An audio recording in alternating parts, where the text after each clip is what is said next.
硬さってこれも水分で決まってくるんで、特にお年寄りの方って緑茶好きじゃないですか。飲んだとこでマイナスなんで水分が取れてないですよってよく言うんですけど、それで水分と思ってる、ほとんどだから水分が取れてないってなると硬くなってコロコロするんですよ。私は必ず匂いと色をチェックしますね。温泉ですね、硫黄の匂い、それって結構腸が腐ってる、悪玉菌優位の腸の証拠なんですよ。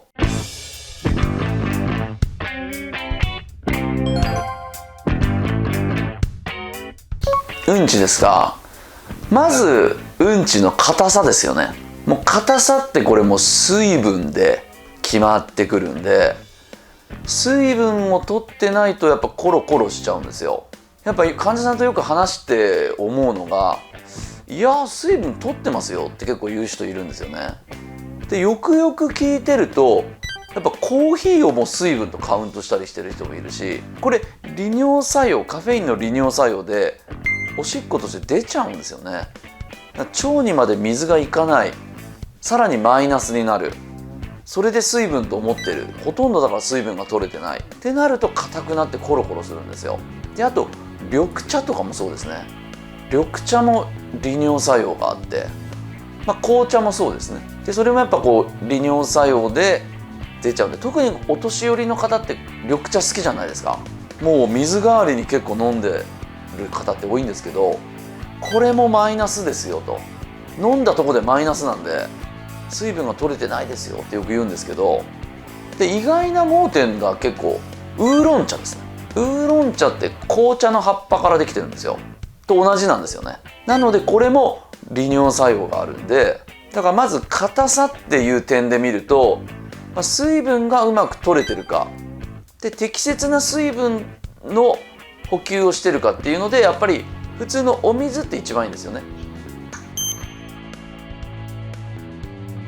であとはカフェインが入ってない麦茶とか、あと爽健美茶とかですね、そういうので水分を取ると、一番その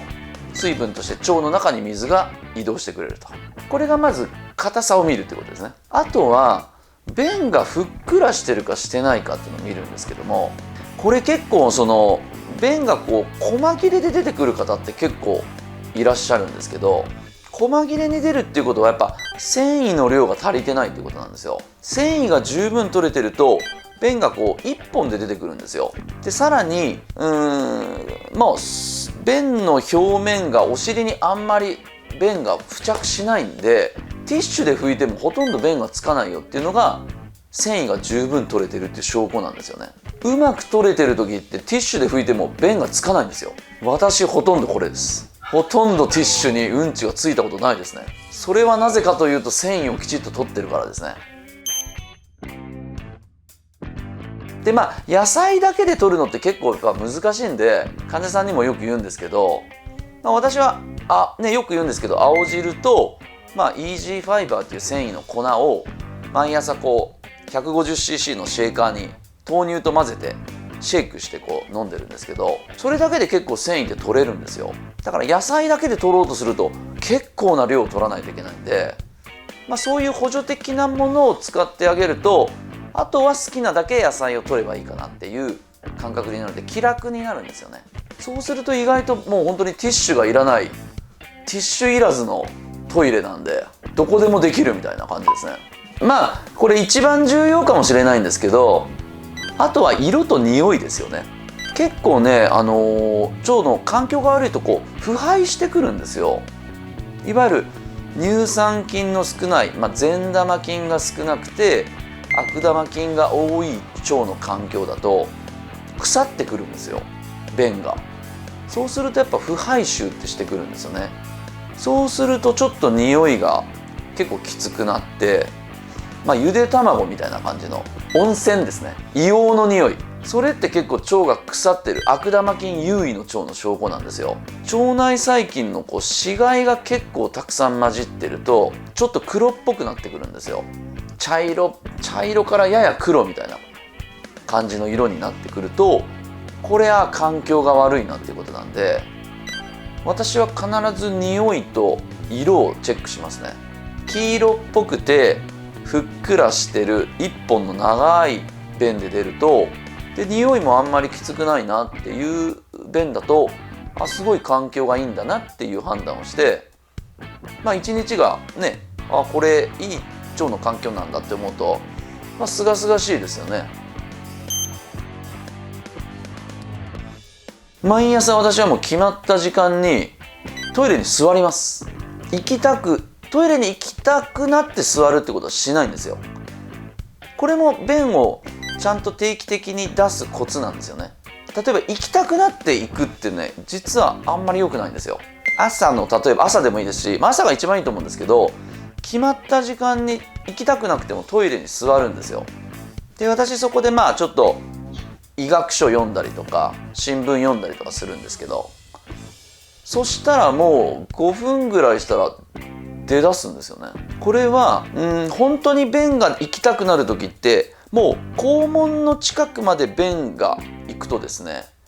脳に指令がいって行きたくなるんですよ。だからそこまで達さないと便が出にくくなっちゃうんですよ。それよりもちょっと肛門から入った、直腸のあたりに